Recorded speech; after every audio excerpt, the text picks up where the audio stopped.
Hey, what's up, guys? Welcome back to another sports stuff episode, and today we'll be talking about the Cincinnati Bengals and their offseason plan that I think they should do. Now, if you guys do enjoy the series so far, please leave a like, comment, and subscribe. I currently have the first four picks of the draft, that being the Jacksonville Jaguars, the New York Jets, the Atlanta Falcons, and the Miami Dolphins. I currently have those four up already. If you want to go look, they're in the Sports Stuff Show playlist, and also you can just click the videos and go right down. Don't forget that notification bell. I'll be doing every team in the NFL, their off-season plan. I should lay out that whether it be cuts they should make, drafting, signing. This is the best part of the season for me. I love the off-season so much. As much as I love the regular season and postseason, the off-season is so much fun. So if you guys do enjoy, just make sure I'm gonna do every team. I promise I'll get to your favorite team, and hopefully you do enjoy. So let's get started. So they currently have $35 million of cap, which is, for most teams right now with COVID hitting the salary cap and lowering almost every team like 30 or 40 million, it's very good. They have 35 million. I was able to free up 15 more. Bobby Hart is their right tackle, who's not good, and if you cut him, you save 5.8. And Geno Atkins is currently very upset at the defensive, just how he's playing in defensive scheme. He wasn't really played at all last season. A lot of people thought he was gonna be traded. Wow, I was one of those people. Um, so I think this is the offseason where you trade Geno Atkins, get off his contract. I believe this is his final year, so even more incentive to trade him. You got young guys who can step up. You can get guys in the draft and free agency. But Geno Atkins didn't play at all last season, and if he did, it was very little. Like the snap count was crazy for some reason, and there was a lot of people on that team that find Zach Taylor and his scheme very awkward, and like they don't get much playing time. And Geno Atkins is one of those players. Carlos Dunlap was also one of those players, and he got traded to the Seahawks. So I think Geno Atkins probably gets traded this offseason, saves $10 million in cap. That can be moved to other sources or used to re-sign people. I think it's just a smart financial move. So Carl Lawson, the defensive end, his 2020 stats are 36 tackles, 5.5 sacks, and 2 forced fumbles. He's a young, valuable end. You traded Carlos Dunlap to Seattle, which made Carl Lawson really. Him and Sam Hubbard are now the defensive ends. I think you can get a little bit better with Sam Hubbard, but Carl Lawson is a very good defensive end, and he can even still develop. I'd give him a 4-year deal and lock him down long term. Anyone who gets over 5 sacks in the NFL deserves a long term deal because this is a hard league. It is a hard league to do good in. So I just think lock him down. Don't waste a draft pick. You can save 15 million by the cuts I do. And again, you have 35 million. He's not gonna be that expensive, but he's definitely worth it. William Jackson at corner. His 2020 stats were 45 tackles, an interception, and 11 pass deflections. Uh, he's a starter quality corner. He's a little old at 29, but he's good depth in case of injury. Like Trey Waynes was injured much of last season. Um, he's just good depth. What's his name? Mackenzie Alexander is a free agent, which I don't have him re-signing. I just think if he's a stopgap starter in case someone gets hurt, just give him a 1-year deal and see what happens. Now, off-season moves. This is outside free agents and trades. The first free agents I have them signing is Elijah Wilkinson, guard out of Denver. His 2020 stats are 2 sacks allowed with a 52.4 PFF. He's a low risk, high reward.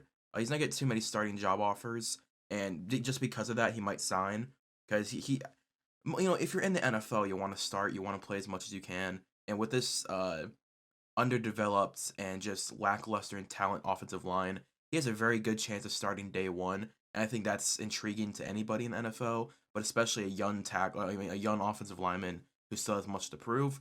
I'd sign him to a 2-year deal.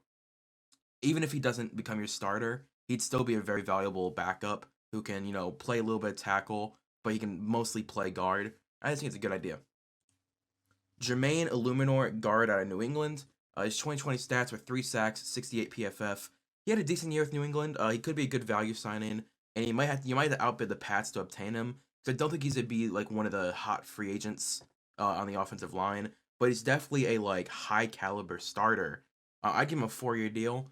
If you can get Jermaine Illuminor next to Jonah Williams, I think that'd be an insane left side of the offensive line. You gotta protect Joe Burrow, and that's where I'm investing most of my free agent money. And as you're going to see in the draft, a lot of the draft picks are with the mindset of we got to get him protected as much as possible. And Jermaine Illuminor is a very, very possible target to become one of the higher paid guards. And everyone will be like, whoa, how did this random guard get this much money?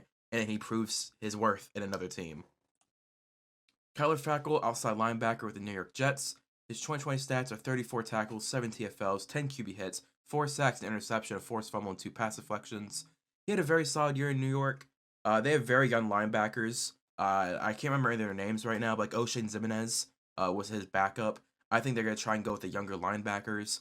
He did have 10.5 sacks in 2018. I know it's been 3 years now, but he still has that. Like, he can get that production. He could be a good mentor and leader for the young linebackers you have on this team. Because in my opinion, linebacker is the weak link of this defense. You got a good defensive line, a pretty decent secondary, and then a lackluster linebacker core. If you can get a veteran leader in there in Kyler Fackrell, I think it'd be a good idea. He picked it up towards the second half of the season, like almost all the Giants players did. They got better in the second half. I give him a 2-year deal. Just have him mentor your guys, and he'd be a very good starter. Now, this is the one trade I have for them. It's a little outlandish, but I think it's possible. Zach Cunningham, Houston linebacker. His 2020 stats are 164 tackles, 7 TFLs, 4 QB hits, 3 sacks, a forced fumble, and 2 pass deflections. He led the league in tackles, and he quietly had a stellar year. You could get him for cheaper value just because it's Houston and they might be going through a rebuild. If the Texans don't go for a full rebuild, like they keep J.J. Watt, they keep Deshaun Watson somehow, and they draft and sign people, you're not gonna be able to get him. But if they start like blowing it up, like okay, JJ's out, Deshaun's out, we move some secondary members out. I think Zach Cunningham. I was gonna do Whitney Merciless. That was my first pick, but I think why not go home? Like go big or go home.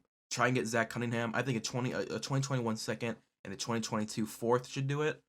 He's definitely not worth a first round pick. Like he's a good linebacker, but I don't think he's worth a first round pick, especially if he wants out. Like if JJ Watt and Deshaun Watson get out, I think he's gonna be another player that's gonna be like, hey, trade me to another team. Just go trade me real quick. And I think this, if the Bengals can get him, that'd be insane because he'd be the number one the defensive member on the team. He'd be the best player. Yeah, a 2021 second and 2020 second fourth round pick, I think should be enough to get him.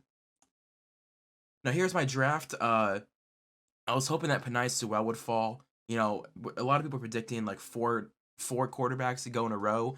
So I thought, hey, if 4 quarterbacks and maybe a wide receiver or a linebacker go ahead of him, Penei Sewell might fall to 5. But he didn't. I thought about trading back and getting more picks. But imagine this wide receiver core of Tyler Boyd, T. Higgins, and Jamar Chase. I think that is the insane potential for a good offense and like an insane offense actually with Joe Mixon. And obviously the weak point is the offensive line. But if you address it heavily in free agency and then the rest of the draft, I heavily punch the note on offensive line. I think Joe Burrow could have a crazy sophomore season. Yeah, I decided not to trade back and just grab his LSU teammates. Alex Leatherwood, a tackle out of Alabama at 37. I think last year he would have been a first round pick. He had a little bit of a down year, but I mean, like he won a national championship. He's still a good tackle. You put him at right tackle, or you move Jonah Williams to guard, which I think is also possible. I think Jonah Williams would be a great guard with his size and height and his body and strength. I think he'd be a great guard. You move Alex Leatherwood out to left tackle, or you just move him out to right tackle. You keep Jonah Williams at left tackle. Boom, you got a good tackle duo. Creed Humphrey at 69, nice. Center out of Oklahoma. I'm very high on Creed Humphrey. As you know, I'm an Oklahoma fan. I'm very high on Creed Humphrey. I think he's going to be a day one starter on any team he goes to. That's how good he is. He can also play right guard or left guard, but I would keep him at center unless you already have a stellar center. But he'd be the day one starter if they drafted him, whatever round they draft him in. At 110, I drafted Ifeatu Melifonwu, brother of Obi Melifonwu, my Madden god safety. But Ifeatu Melifonwu, cornerback out of Syracuse, he's getting a lot of hype within the last week or two. I was gonna draft him no matter what because he's a good corner. But now other people I've been seeing on YouTube and on Twitch and on TikTok are starting to realize that Melifonwu is actually a really good corner. So I think he might go a little bit before this. But if you can get him at 110, that's a steal. As you know, my boy James Wiggins. I'm so high on James Wiggins. I don't think people understand how high I am on him. I think he's gonna be a very good, at least backup in this league. Plus he's from Cincinnati. That's where he went to college. Keep him local. I think he'll be very happy. They went undefeated. He has that victory presence in him. I think it'll be a good idea to grab him. Either to pair him up with Jesse Bates or to have him as a backup. Kendrick Green, guard out of Illinois. This is purely back. I'm not even going to talk about it. This is a backup. Micah McFadden, linebacker of Indiana. I've also been seeing a lot of hype. Maybe in the fourth, third round he gets picked, and he was here at 232, so I wasn't going to say no. Nick Eubanks, tight end out of Michigan. I'm from Michigan, so I've heard a lot about Nick Eubanks, and there's a lot of people talking about how he could actually turn into an okay tight end in this league.